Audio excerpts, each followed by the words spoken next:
नमस्कार साथियों, आज की एंशिएंट हिस्ट्री की क्लास में आप सभी का स्वागत है। आज हम वैदिक काल को पढ़ने वाले हैं। खास करके इस क्लास में हम ऋग्वैदिक काल का अध्ययन करेंगे। हम उस भारतीय इतिहास की यात्रा की शुरुआत कर रहे हैं जो केवल इतिहास ही नहीं है, बल्कि वैदिक काल या फिर कहें हम ऋग्वैदिक काल हमारी जो सभ्यता है, हमारी जो भारतीयता है, उसकी एक बुनियाद है। इसका आज हम अध्ययन करने वाले हैं। अक्सर जब हम इतिहास की अगर हम बात करते हैं तो हम समझते हैं कि इमारतों का, राजाओं का, युद्धों का, राज्यों की चर्चा, किसने किसको मारा, इसकी चर्चा। लेकिन हम आज उस समय की बात करेंगे जब ना कोई महल था, ना कोई सम्राट था, बल्कि मनुष्य जो था प्रकृति के अपने भीतर के स्वर से संवाद कर रहा था। यही वह काल है जब सबसे पहले प्राचीन ग्रंथ जो है हमारे ऋग्वेद, इसकी रचना होती है। अब ऋग्वेद जो है केवल धार्मिक मंत्रों का संग्रह नहीं है, यह एक जीवित दस्तावेज है जो हमें बताता है कि उस समय का मनुष्य क्या सोचता था, कैसे जीता था, कैसे देवता मतलब किस देवता को मानता था और किसे अपना शत्रु मानता था। यह वह समय है जब समाज जो है जनों में बंटा था। गोधन को संपत्ति माना जाता था। यहाँ पर संपत्ति उस समय खेती वगैरह ये नहीं थी। संपत्ति क्या होती थी? गाय। और अग्नि, इंद्र, सूर्य, वायु, ये सभी इनके देवता हुआ करते थे। ये जो हमारा वैदिक काल है, ऋग्वैदिक काल है, ये काल हमें भारत के प्राचीनतम समाज की एक झलक देता है। इसे आज हम इस क्लास में समझने वाले हैं। तो हमारा उद्देश्य यहाँ पर क्या है? ऋग्वैदिक काल का जो इतिहास है सिर्फ उसको समझना ही नहीं है, बल्कि उस युग में लोगों के धार्मिक विश्वास कैसे थे, सामाजिक विश्वास कैसे थे, राजनीति कैसी थी, अर्थव्यवस्था कैसी थी, इन सभी को भी हम इस क्लास के माध्यम से समझने का प्रयास करेंगे। तो चलिए अपनी इस क्लास को शुरू करते हैं।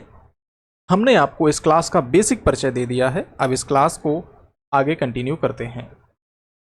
तो हम यहाँ पर आज वैदिक काल को पहले समझते हैं। वैदिक काल जो है सिंधु सभ्यता के पतन के पश्चात भारतीय उपमहाद्वीप में कई सारी संस्कृतियों का जन्म होता है। इसी दौरान भारत में आर्यों का भी आगमन होता है। ऐसा माना जाता है कि आर्य जो हैं मध्य एशिया से आए थे, ईरान के रास्ते। उन्होंने यहाँ पर आर्य संस्कृति की नींव डाली और इस संस्कृति की जानकारी हमें वैदिक ग्रंथों से प्राप्त होती है, जिस कारण इतिहासकारों ने इस संस्कृति को वैदिक संस्कृति का नाम दिया है। यहाँ तक समझ में आया होगा। अब हम आगे समझते हैं। अब ये जो हमारा वैदिक काल है, इसको समझने के लिए कुछ स्रोत होने चाहिए। तो स्रोत हमने आपको इतिहास की, हमारी एंशिएंट हिस्ट्री की पहली क्लास थी, उसमें बताया था। इतिहास को जानने के स्रोत एक था साहित्यिक स्रोत, एक था पुरातात्विक स्रोत। तो यहाँ पर वैदिक काल में साहित्यिक स्रोत तो बहुत ज़्यादा हैं, मतलब बहुत अच्छी खासी मात्रा में है, लेकिन इस काल के पुरातात्विक स्रोत बहुत ही कम हैं।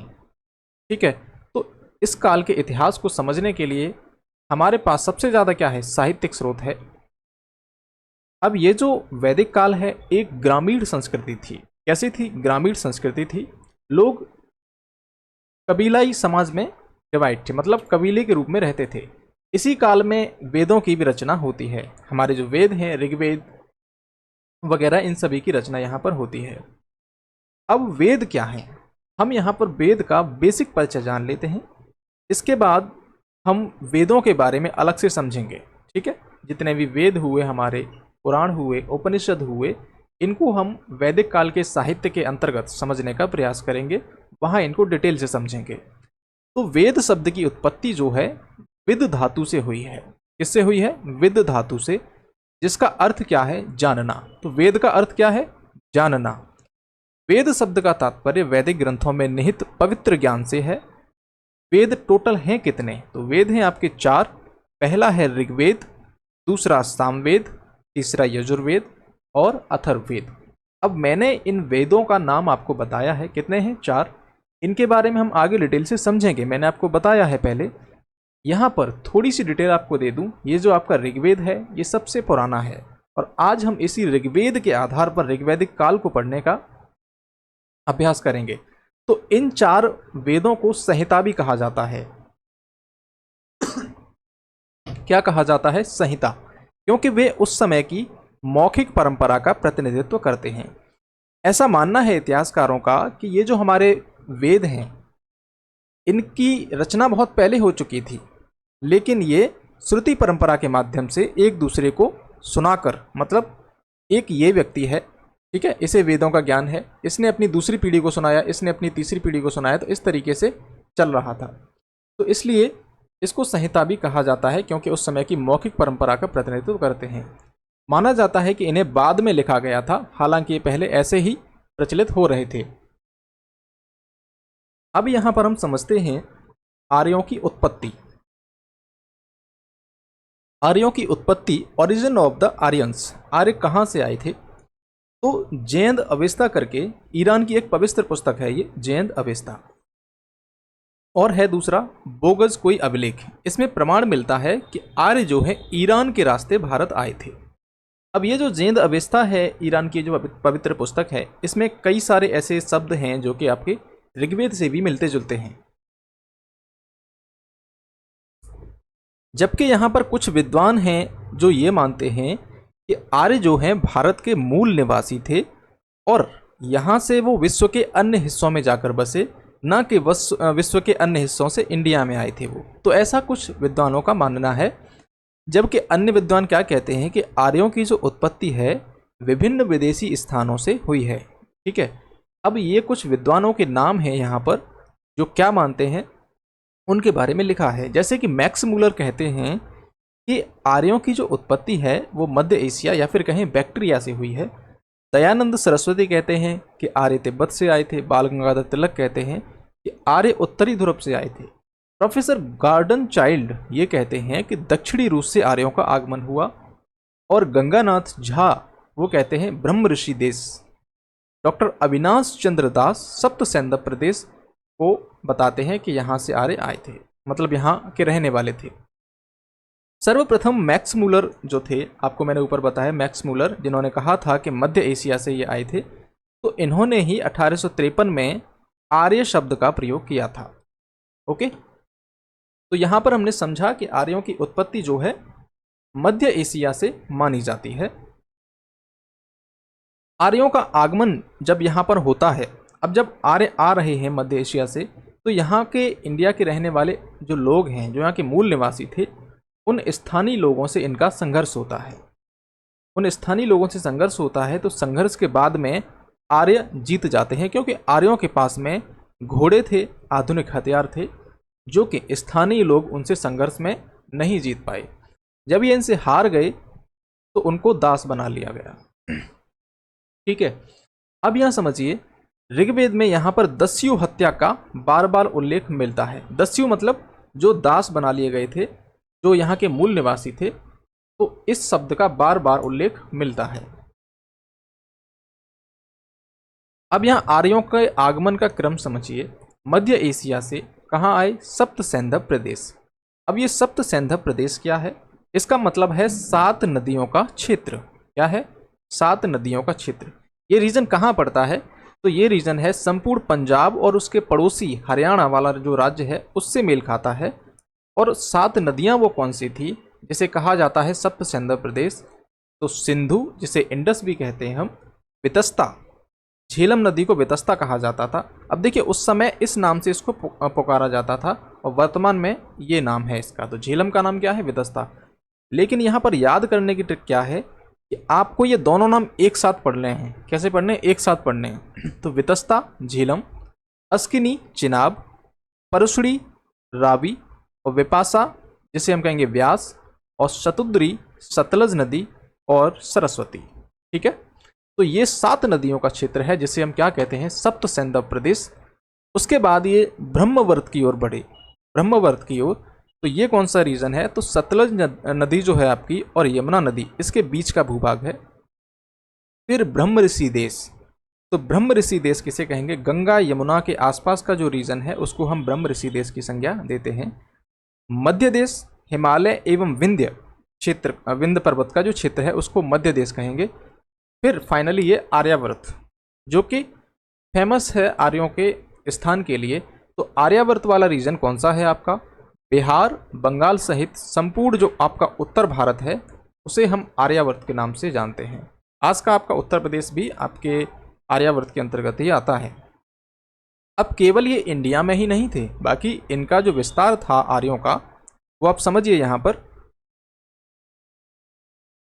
नॉर्थ की ओर देखें तो तुर्कमेनिस्तान, साउथ में अरावली तक, और इधर वेस्ट में अफगानिस्तान और ईस्ट में हिमालय या तिब्बत वाले रीजन में भी इनका विस्तार हुआ।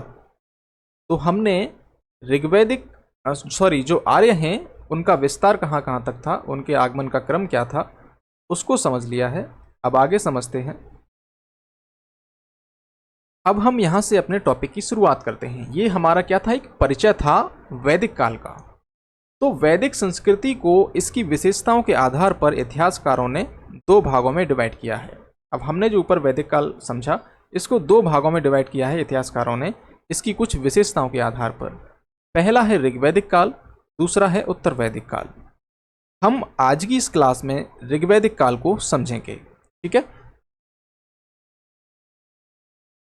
तो आपका ऋग्वैदिक काल जो है, इसका टाइम पीरियड बताया जाता है 1500 ईसा पूर्व से लेकर 1000 ईसा पूर्व के बीच का।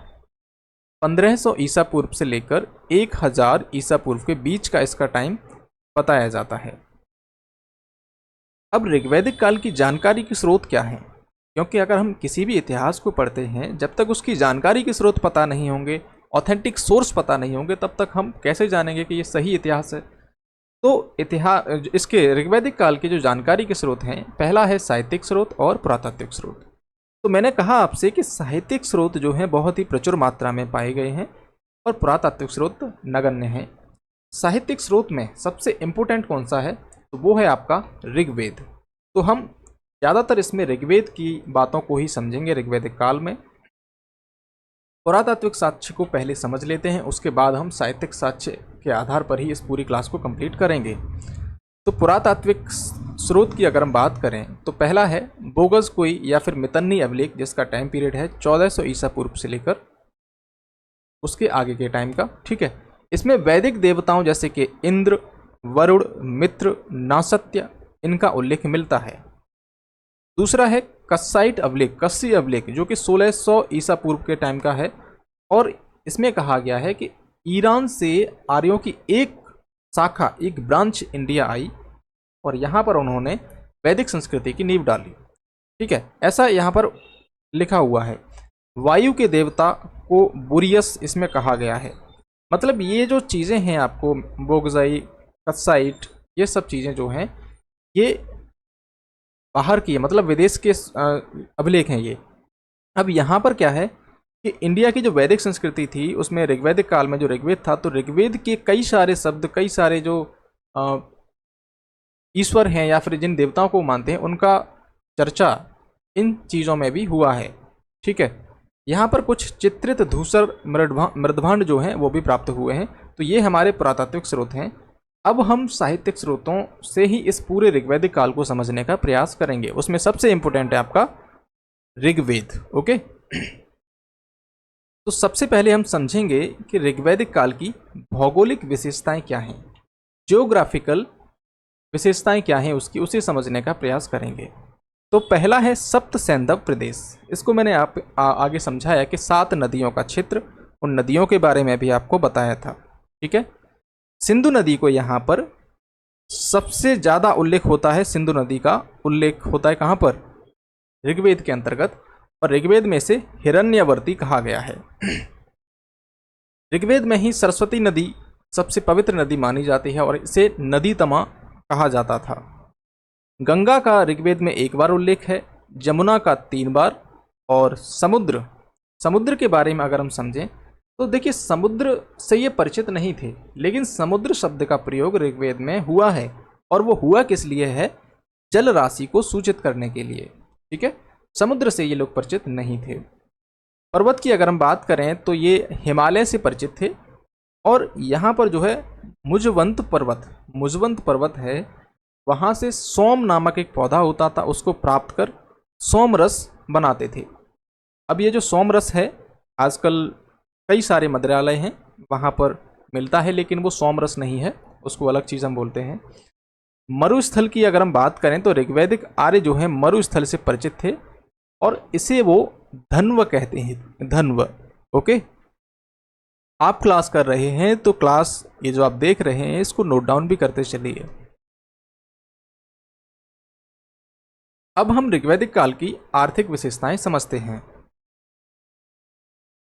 अब आर्थिक विशेषताएं हम पहले क्यों समझ रहे हैं, क्योंकि ये जो आर्थिक विशेषताएं हैं ये आगे आप समझेंगे कि किस प्रकार ये आर्थिक विशेषताएं समाज को चेंज कर रही हैं, राजनीति में परिवर्तन ला रही हैं और धर्म की जो नीतियां हैं उसमें परिवर्तन ला रही हैं। तो इन सब चीज़ों को हम समझेंगे, क्योंकि आर्थिक जो आपकी इकोनॉमी है वही डिसाइड करती है आपका समाज कैसा होगा, आपकी राजनीति कैसी होगी, आपकी कल्चर कैसी होगी। तो हम सबसे पहले यहाँ की आर्थिक विशेषताओं के बारे में समझते हैं। तो यहाँ पर पशुपालन जो है प्राथमिक पेशा था आर्यों का, या फिर कहें ऋग्वैदिक काल के लोगों का। तो पशुपालन इनका प्राथमिक पेशा था। सेकंड नंबर पर कृषि आती थी। गाय जो थी इसकी बहुत ज़्यादा महत्ता थी। गाय से संबंधित कई सारी शब्दावलियाँ हैं जो मिलती हैं, जैसे राजा को गोप्ता कहा जाता था। क्या? गोप्ता।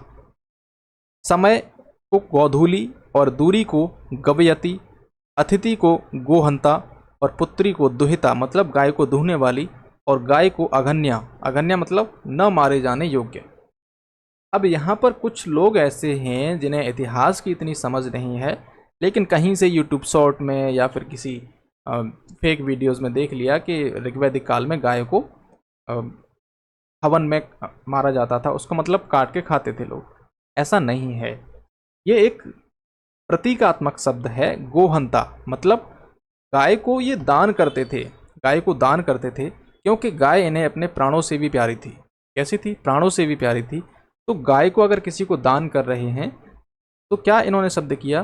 गोहंता। अब जैसे हम कहें कि तुमने तो हमारे प्राण छीन लिए, ये बात अगर कहें तो क्या वाकई में उसने प्राण छीन लिए? अगर प्राण छीन लिए होते तो तुम बोल ही नहीं पाते। तो ये प्रतीकात्मक शब्द होते हैं, उनको हम रियल नहीं मान सकते। ठीक है, तो गोहंता ऐसे ही प्रतीकात्मक शब्द के रूप में इन्होंने यूज़ किया है, क्योंकि गाय वगैरह दान दी जाती थी पुरोहितों को जब यज्ञ वगैरह होते थे। अब यहाँ समझिए, गाय के साथ साथ घोड़ों का भी बहुत ज़्यादा महत्व था। घोड़े ही थे जिन्होंने आर्यों को इतने क्षेत्र में कब्जे करने के लिए काबिल बनाया, क्योंकि घोड़े बहुत ज़्यादा तेज़ दौड़ सकते थे। यहाँ के जो स्थानीय लोग थे उनके पास में घोड़े वगैरह ये चीज़ें नहीं थी, क्योंकि घोड़े युद्ध में बहुत ज़्यादा सहायक होते थे। अब हमने पशुपालन समझा, कृषि के बारे में समझते हैं। ऋग्वैदिक काल में आर्यों की कृषि कैसी थी? तो कृषि एक सेकेंडरी पेशा था, द्वितीयक पेशा था। सबसे पहले पशुपालन था इनके लिए ज़रूरी। ऋग्वेद में एकमात्र अनाज है जिसे हम कहते हैं यव। क्या कहते हैं? यव। इसका उल्लेख मिलता है।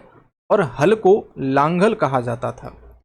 यहाँ पर हल लोहे का नहीं था, क्योंकि लोहे से परिचित ये लोग उत्तर वैदिक काल में होते हैं, यहाँ पर लोहे से परिचित नहीं थे। तो ऐसा माना जाता है कि लोहा जो हल है आपका वो शायद लकड़ी का हुआ होगा, और हल से बनी जो नाली थी उसको सीता कहा जाता था।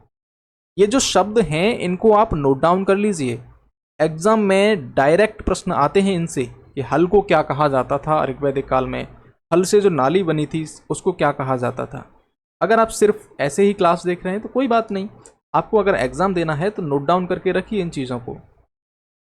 अगली बात समझिए, शिल्प एवं उद्योग। तो यहाँ पर रथ निर्माण होता था, रस्सी बनाने वाले कई सारे कारीगर थे, धातु सामग्रियों का निर्माण करने वाले जो लोग थे उनको करमार कहा जाता था, बढ़ईगिरी का काम होता था, या फिर कहें लकड़ी का काम करने वाला जो व्यक्ति था उसको तच्छड़ कहा जाता था, जुलाहा इसको वाय कहा जाता था। अब यहाँ समझिए, ये लोग सोना, तांबा, कांसा इससे तो परिचित थे, लेकिन लोहे एवं चांदी का उल्लेख ऋग्वेद में नहीं है। हम यहाँ पर स्पष्ट तौर पे कहें, ये लोग लोहे से परिचित नहीं थे। बात करें आभूषण, तो आभूषण को यहाँ पर निष्क कहा जाता था। क्या कहा जाता था? निष्क। और सोने को हिरण्य। हिरण्यवर्ती किसको कहा जाता था? प्लीज कमेंट में टाइप करें। तब तक हम व्यापार एवं वाणिज्य समझते हैं ऋग्वैदिक काल का। देखिए, ये सभी हम आर्थिक विशेषताएं पढ़ रहे हैं, जिसमें हमने क्या समझा? पशुपालन, कृषि, शिल्प, उद्योग, व्यापार, वाणिज्य अब समझने वाले हैं। तो ये हम आर्थिक विशेषताओं के बारे में ही पढ़ रहे हैं। अब यहाँ समझिए व्यापार वाणिज्य कैसा था।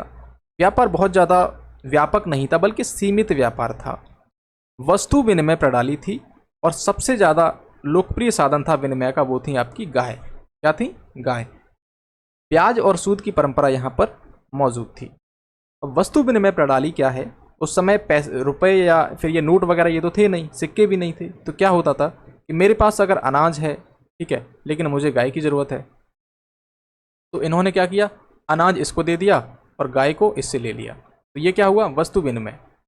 ठीक है, हम एक वस्तु के बदले किसी दूसरी वस्तु को ले लेते हैं किसी व्यक्ति से आपसी सहमति के आधार पर, तो उसको कहते हैं वस्तु विनिमय प्रणाली। आगे समझिए, ऋग्वैदिक काल की राजनीतिक विशेषताएं क्या हैं?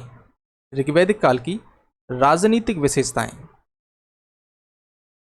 तो यहां समझिए, अब हमने इकोनॉमी पढ़ ली। इकोनॉमी कैसी थी? नॉर्मली लोग पशुचारण समाज था, गाय पालते थे, गाय को चराते थे। ठीक है, यहाँ पर कोई बहुत बड़े महल नहीं थे, कोई बहुत बड़े दरवाजे जो होते हैं महलों के जैसे बताया जाता है, वैसा कुछ नहीं था। कबीलाई व्यवस्था थी। ठीक है, कबीलाई व्यवस्था थी, झोंपड़ी वगैरह बना के लोग रहते थे और खानाबदोश जीवन था लोगों का। कबीले को जन के प्रधान, कबीले को जन क्या कहा जाता था? जन, और इसके प्रधान को राजन या जनस्यगोप कहा जाता था। एक कबीला है, मान लीजिए ये कोई एक क्षेत्र है, यहाँ पर 100 लोग रहते हैं। ठीक है, इधर दूसरा एक कबीला है, यहाँ पर 50 लोग रहते हैं।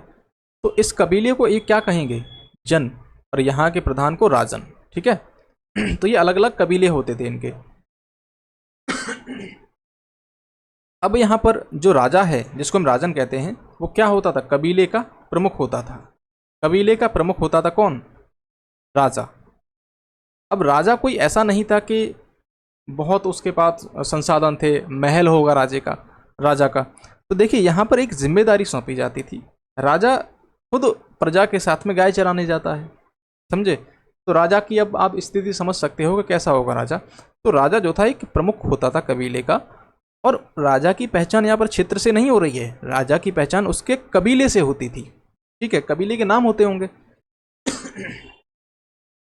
अब यहाँ पर राजा का निर्वाचन भी होता है। शुरुआत में ये निर्वाचन हुआ, लेकिन बाद में ये क्या हुआ था, ये व्यवस्था वंशानुगत हो गई। निर्वाचन तो होता था लेकिन राजा के ही फैमिली से कैंडिडेट को चुना जाता था। लेकिन यहाँ पर राजा निरंकुश नहीं था, वो प्रजा पर अत्याचार वगैरह ये चीज़ें नहीं कर सकता था, क्योंकि उस पर संस्थाएं थीं, उसके ऊपर बैठी थीं जो उस पर नियंत्रण रखती थी। उन संस्थाओं के बारे में आगे समझेंगे।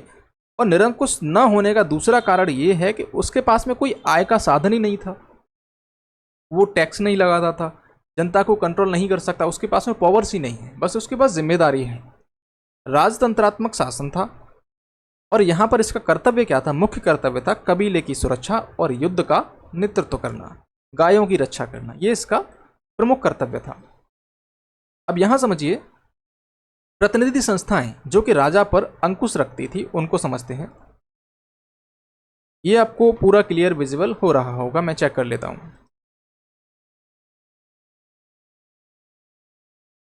ठीक है, तो प्रतिनिधि संस्थाएं जो हैं राजा पर नियंत्रण या फिर अंकुश रखने का कार्य करती थी कि कहीं वो प्रजा पर अत्याचार न करे। तो आर्यों की एक प्राचीनतम शाखा है विदत। तो सबसे पहले विदत थी, और ये आर्यों की प्राचीनतम शाखा है, और इसका ऋग्वेद में 122 बार उल्लेख मिलता है।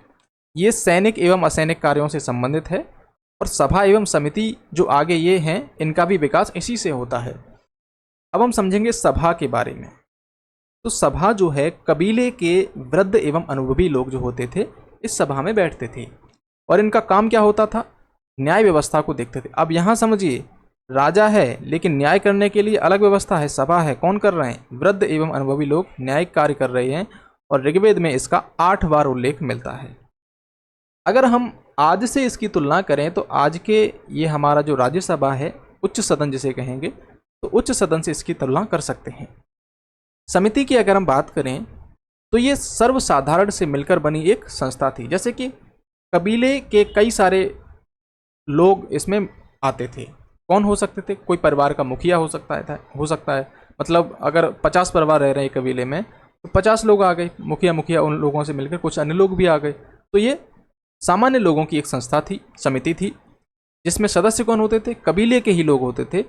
और महत्वपूर्ण जो डिसीजन होते हैं, वाद विवाद, ये सब इसमें होते थे। और राजा का निर्वाचन भी किस में होता था? समिति के अंतर्गत होता था। और आज हम इसे कंपेयर किससे कर सकते हैं? लोकसभा से। आप यहाँ देखिए, पॉलिटिक्स में भी राजनीतिक संस्थाओं में भी स्त्रियां भागीदारी करती थी। यहाँ पर इनमें भाग ले सकती थी, यहाँ पर विदत में जा सकती थी, सभा में ये भाग ले सकती थी, समिति में भाग ले सकती थी। लेकिन उत्तर वैदिक काल में ये स्थिति चेंज हो जाती है। स्त्रियों की दशा ऋग्वैदिक काल में बहुत अच्छी थी, लेकिन उत्तर वैदिक काल में इनकी दशा में गिरावट आती है। अथर्ववेद में कहा गया है इन दोनों को, सभा एवं समिति को, क्या कहा गया है? प्रजापति की दो पुत्रियां, प्रजापति की दो पुत्रियां कहा गया है सभा एवं समिति को। अब हम प्रशासनिक इकाई को समझते हैं, एडमिनिस्ट्रेशन जो था वहां का। तो सबसे पहले समझिए, यहां पर शासन की सबसे छोटी इकाई ऋग्वैदिक काल में क्या थी? कुल, जिसे आप कहते हैं परिवार, परिवार था। देन उसके बाद कई सारे कुल मतलब परिवारों को मिलाकर एक गांव बनता था, जिसका प्रमुख होता था ग्रामणी। अब कई सारे गांवों को मिलाकर एक विस का निर्माण होता था, जिसे कहेंगे आप विसपति, इसका प्रमुख होता था। और कई सारे विस को मिलाकर एक जन का निर्माण होता था, जिसका नाम है, जहाँ का जो प्रमुख होता था उसे जनपति या जनस्य गोप कहा जाता है। तो ये यहाँ की प्रशासनिक संरचना हुई। कुल का स्वामी कौन होता था? कुलप, या इसको कुलपति कहते हैं, यानी परिवार का मुखिया। नौकरशाही कैसी थी यहाँ पर? तो ज़्यादातर नौकरशाही रक्त संबंधों पर आधारित थी, जैसे कि पुरोहित, सेनानी, गुप्तचर भी होते थे, कई अन्य भी होते थे। यहाँ पर सबसे समझने वाली बात यह है कि नियमित सेना नहीं होती थी, कोई भी वेतनभोगी सेना नहीं होती थी, बल्कि एक जिम्मेदारी होती थी कि अगर युद्ध वगैरह होता है तो ये लोग हैं और आके युद्ध में सहयोग करेंगे, भाग लेंगे और हमारी तरफ से लड़ेंगे। ठीक है, तो युद्ध के दौरान ही इसको संगठित किया जाता था, कोई उनको नियमित वेतन नहीं दिया जाता था, क्योंकि नियमित वेतन देने के लिए राजा के पास पैसे ही नहीं है, क्योंकि राजा भी उन्हीं लोगों में से एक है। और यहाँ पर गुप्तचर, गुप्तचर जो होते थे, मतलब जो छुप के रहते थे, मतलब छुप के नहीं, वो जासूसी वगैरह काम करते होंगे, तो उसको कहते हैं स्पस। क्या कहा जाता था? स्पस। यहाँ पर सबसे इम्पोर्टेंट बात समझने की है कि पशुओं की चोरी यहाँ पर होती थी। जो नॉर्मल आपके चोरी वाले अपराध हैं ये होते रहते थे, लेकिन यहाँ पर मृत्युदंड नहीं दिया जाता था, सामान्य दंड दे दिया जाता था, जैसे कि कबीले से बाहर कर दिया, या फिर कुछ और दंड होंगे, जैसे कि जुर्माना लगा दिया। तो ये सब यहाँ पर होता था। अब जन शब्द का ऋग्वेद में 275 बार उल्लेख मिलता है, लेकिन जनपद शब्द का प्रयोग एक भी बार नहीं हुआ है। आगे हम समझते हैं दशराज्य युद्ध। ये ऋग्वेद से संबंधित है, ऋग्वैदिक काल से ही संबंधित है। तो दशराज्य युद्ध के बारे में आपने कई सारी किताबों में पढ़ा होगा। अब शायद आपको पूरा दिख रहा होगा, थोड़ा सा और मैं साइड में कर देता हूं। ठीक है, तो यहां समझिए, दशराज्य युद्ध, इसका मतलब है 10 राजाओं का युद्ध। क्या है? 10 राजाओं का युद्ध। अब ये जो आर्य थे, एक तो इनकी लड़ाई यहाँ के जो मूल निवासी थे उनके साथ तो हुई, लेकिन इनकी लड़ाइयाँ आपस में भी होती रहती थी। आर्यों एवं आर्यों के बीच में भी लड़ाइयाँ होती हुई रहती थी। तो यहाँ पर एक फेमस युद्ध है दशराज्य युद्ध, जिसका शाब्दिक अर्थ है 10 राजाओं का युद्ध। इसका कारण क्या था, क्यों हुआ था ये? तो यहाँ पर जो है भरत जन, जन क्या है? एक कबीला है भरत जन, भरत कबीला है। तो वहाँ का प्रमुख कौन है? सुदास। इसने क्या किया कि विश्वामित्र के स्थान पर वशिष्ठ को पुरोहित स्वीकार कर लिया। अब यहाँ पर युद्ध हुआ किस कारण? तो मूल कारण था उत्तराधिकार का। एक तरफ था भरत कबीला, दूसरी तरफ थे 10 आर्य एवं अनार्य कबीले। ठीक है, अब यहां समझिए, सुदास किससे संबंधित था? भरत कबीले से, भरत जन से संबंधित था। और इस तरफ थे वशिष्ठ, जिसको इन्होंने नियुक्त किया था पुरोहित के रूप में। और दूसरी तरफ थे पंचजन, पंचजन जो कि आर्य थे। कौन थे? आर्य। कौन थे? अनु, द्रहु, यदु, पुरु और त्रुवस। ठीक है। 5 लघुजन थे, अलिन, पक्थ, भलानस, शिव और विषाणिणी। तो ये एक तरफ 10 थे। ठीक है, 10 कबीले एक तरफ थे और ये भरतजन एक तरफ था। अब यहां समझिए, इस तरफ कौन थे? विश्वामित्र। इस तरफ कौन थे? वशिष्ठ। विजय किसकी होती है? विजय होती है सुदास की। किसकी? सुदास की। किसकी? भरतजन की, भरत कबीले की। तो भरत कबीला जीत जाता है, मतलब राजा सुदास जो है जीत जाता है इस दशराग्य युद्ध में। और ये हुआ कहाँ पर था? तो रावी नदी के किनारे, जैसे क्या कहा जाता है? परशुड़ी नदी कहा जाता है। क्या कहा जाता है? परशुड़ी नदी। अब ये जो पंचजन हैं जिनके साथ में भरत कबीले का युद्ध हुआ था, ये बहुत ही पॉपुलर थे उस टाइम। कैसे थे? पॉपुलर थे और इनमें शक्तिशाली भी थे इन लोगों में। बाद में क्या होता है कि ये जो भरत कबीला है वो इन पुरुओं से संधि कर लेता है, मतलब मैत्रीपूर्ण संधि हो जाती है कुछ समय बाद इनमें।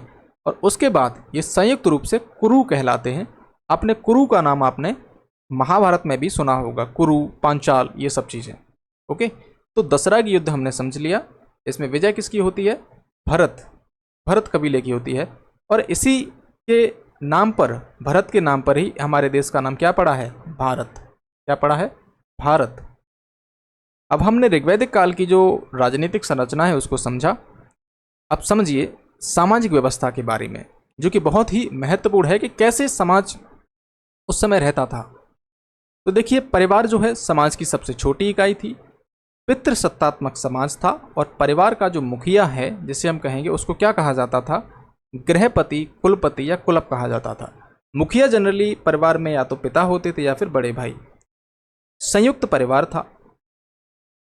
वर्ण व्यवस्था के बारे में अगर हम बात करें यहाँ पर, तो वर्ण व्यवस्था मौजूद थी, लेकिन जैसा हम सोचते हैं आज की जो वर्ण व्यवस्था है या फिर उत्तर वैदिक कालीन जो वर्ण व्यवस्था के विचार हमारे मन में भरे हुए हैं, वो नहीं थी। तो वर्ण व्यवस्था कैसी थी उसे समझिए। तो ऋग्वैदिक काल के अंतिम चरण में ये वर्ण व्यवस्था शुरू होती है। 4 वर्णों में जो समाज का विभाजन है वो अंतिम चरण में स्टार्ट होता है। प्रारंभिक समाज में ऐसा नहीं था। अब यहाँ पर आधार क्या थे शुरुआत में? तो आधार आपका रंग था। रंग के आधार पर पहले 2 वर्ण थे। एक थे आर्य जो यहाँ पर आए थे, और दूसरे थे अनार्य जो यहाँ के मूल निवासी थे। आर्य संभवतः श्वेत वर्ण से थे, मतलब सफ़ेद थे, ये मतलब गोरे थे, ये थोड़े काले थे। तो ये 2 कैटेगरी थी। बाद में धीरे धीरे कर्म के आधार पर समाज बटा। इसमें पुरोहित हुए, फिर सेनानी, और विष मतलब सामान्य जन। अब यहाँ पर ये जो 3 कैटेगरी हैं, अब इनमें धीरे धीरे क्या है? असमानता बढ़ रही है, क्योंकि जो युद्ध होते थे उसमें जो जीती हुई वस्तुएं थी, योद्धा एवं पुरोहित, इनको सबसे ज़्यादा मिलता था। अब जब इनको सबसे ज़्यादा मिल रहा है तो ये शक्तिशाली हो रहे हैं, बाकी अदर लोग पीछे जा रहे हैं, मतलब उनसे पिछड़ रहे हैं। तो समाज में एक असमानता भी पनप रही थी। तो जब असमानता पनप रही थी तो इसी आधार पर 4 वर्ण, मतलब चतुर्वर्ण की व्यवस्था का विकास होता है, जिसमें आपके ब्राह्मण, क्षत्रिय, वैश्य, शूद्र। और ये किस आधार पे थे? कर्म के आधार पर। अब इसका मतलब क्या है कि आप बेशक किसी ब्राह्मण पिता के बेटे हैं और आप बढ़ईगिरी का काम कर रहे हैं या फिर किसान हैं, तो आप क्या कहे जाएंगे? वैश्य कहे जाएंगे। ठीक है, मतलब एक ही परिवार के लोग अलग अलग कर्मों के आधार पर अलग अलग वर्णों में हो सकते हैं। अगर मान लीजिए कोई व्यक्ति एक अपना परिचय दे ऋग्वैदिक काल में, वो कहे कि मेरे पिता पुरोहित हैं, मैं एक क्षत्रिय हूँ, और मेरा जो भाई है वो व्यापार करता है, और मेरा एक छोटा चाचा है, वो क्या है? नॉर्मली काम करते हैं, मजदूरी वगैरह, ये सारी चीज़ें। तो ये चारों कैटेगरी एक ही परिवार में हो सकती थी उस समय। और जब चारों कैटेगरी एक ही परिवार में हो सकती थी, परिवार भी संयुक्त रहते हैं, तो मतलब क्या हुआ इसका? समाज में भेदभाव नहीं था, छुआछूत नहीं थी। एक ही परिवार के लोग ब्राह्मण भी हो सकते हैं, क्षत्रिय और वैश्य, शूद्र, और सभी एक साथ रह भी रहे हैं, शाम को खाना भी खा रहे हैं बैठ के। इसी समाज की इसी ऋग्वैदिक काल की ओर लौटने की बात कही थी किसने? स्वामी दयानंद सरस्वती ने। क्या कहा था? वेदों की ओर लौटो। तो वो इसी कालखंड की बात कर रहे हैं। गांधी भी इसी कालखंड की, इसी वर्ण व्यवस्था का समर्थन कर रहे थे, न कि उस वर्ण व्यवस्था का जिसमें हम उत्तर वैदिक काल में जिसे हम पढ़ते हैं। ठीक है, तो यहाँ पर क्या था, भेदभाव नहीं था, छुआछूत की भावना नहीं थी ऋग्वैदिक काल के अंतर्गत।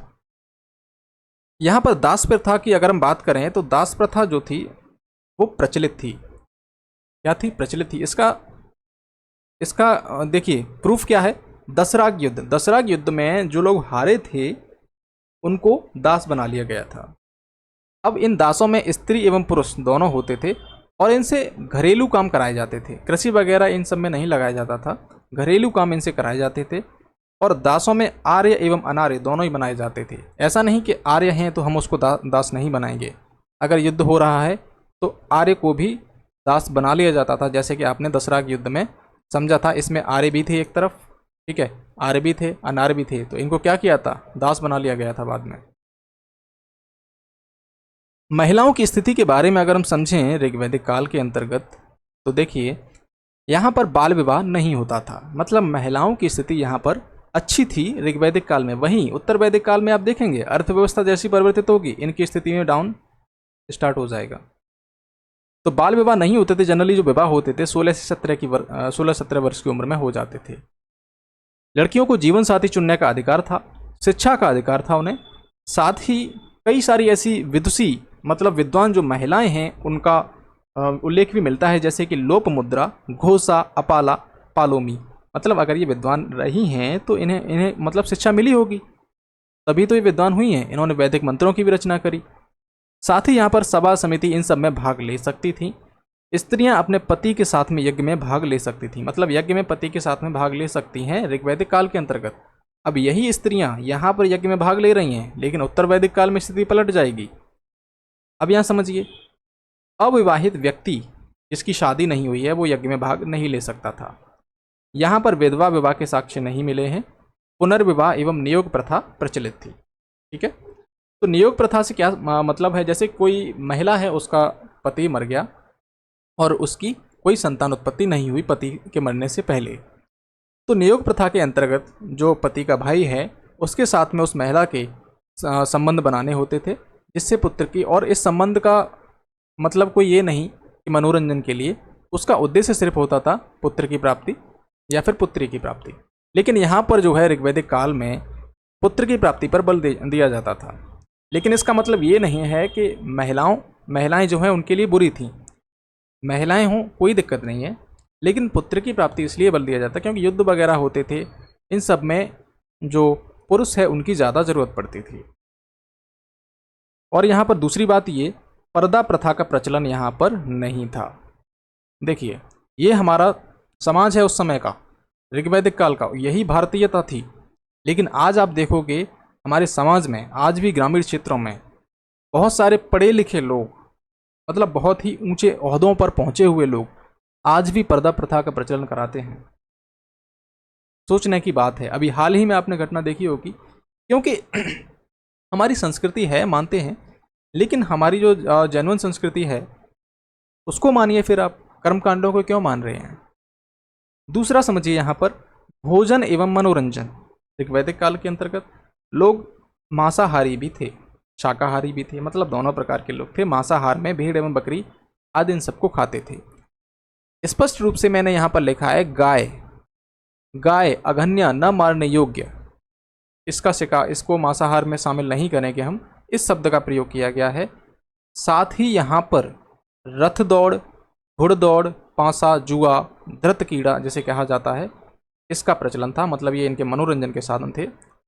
अब हमने समाज भी समझा, अब इनके कुछ धार्मिक विश्वासों के बारे में समझ लेते हैं। जैसे कि यहाँ पर बहुदेववाद का प्रचलन था। पूर्णतः ये लोग ईश्वरवादी थे, ईश्वर में विश्वास करते थे।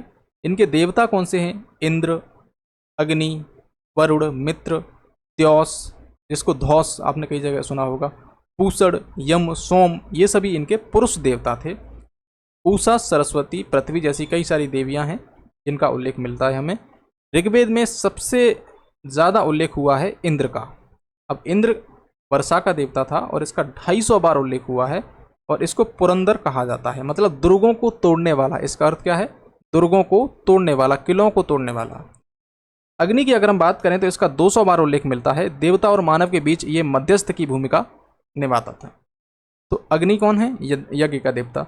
वरुण ऋत, जिसे हम कहेंगे नैतिकता या फिर प्राकृतिक नियम के संरक्षण का देवता। पूषण पशुओं के देवता होते थे, इस समय पशु का भी देवता था। सोचिए, अब उत्तर वैदिक काल में पूषण को याद रखना, आप जब भी आप पढ़ोगे उत्तर वैदिक काल में ये जो पूषण आज पशुओं के देवता हैं, कल वही क्या हो जाएंगे, शूद्रों के देवता हो जाएंगे। अदिति पृथ्वी की देवी, पृथ्वी की देवी कौन थी, अदिति। अरण्य जंगल या वन की देवी। तो ऋग्वैदिक काल में ये धार्मिक विश्वास हमने पढ़े। धार्मिक कर्मकांड और आडंबर नहीं थे, देवताओं में पदानुक्रम नहीं था। पदानुक्रम मतलब सीनियर जूनियर ये जो चलता है ना, ये सब चीज़ें नहीं थी। पुरोहितों को दान में आमतौर पर गाय और दासियां दी जाती थी, भूमिदान यहाँ पर नहीं होता था। तो हमने आज ऋग्वैदिक काल को समझा है। अगली क्लास में हम क्या समझेंगे, उत्तर वैदिक काल को। यहाँ पर मैं लिख भी देता हूँ, अगली क्लास में हम उत्तर वैदिक काल को समझेंगे। साथ ही एक और क्लास हम लेंगे, या फिर अगर उत्तर वैदिक काल में ही समय मिला तो हम वैदिक काल के साहित्य के बारे में समझेंगे, जिसमें आप ऋग्वेद, यजुर्वेद, सामवेद, अथर्ववेद और आपके उपनिषद, पुराण, इन सब के बारे में भी समझने का आपको मौका मिलेगा। तो अगली क्लास में आप यहाँ पर देख सकते हैं ऋग्वेद, उत्तर वैदिक काल को, वैदिक साहित्य को। और जब ये क्लास रिकॉर्ड हो जाएंगी उसके बाद मैं इन सभी का जो आपका लिंक है यहीं पर आपको खुल जाएगा और यहाँ पर आप क्लिक करके देख सकते हैं। 2 दिन में मैं इसके क्लास को अपलोड कर दूंगा, जहाँ पर जाकर आप देख सकते हैं। तब तक के लिए आप अपना ख्याल रखें, और अगर इस क्लास से संबंधित कोई आपको डाउट हो आप कमेंट में पूछ सकते हैं, या फिर इस चैनल में कई सारे मैंने लिंक डाल रखे हैं, जैसे मेरे इंस्टाग्राम का लिंक, व्हाट्सएप चैनल का लिंक, उसके माध्यम से भी आप अपने डाउट्स पूछ सकते हैं, जिसको मैं यहीं पर बता दूंगा या फिर अगली क्लास में उन डाउट्स को क्लियर कर दूंगा। तो अगली क्लास में आपसे मिलते हैं। आपका बहुत बहुत धन्यवाद मेरे साथ अंत तक बने रहने के लिए।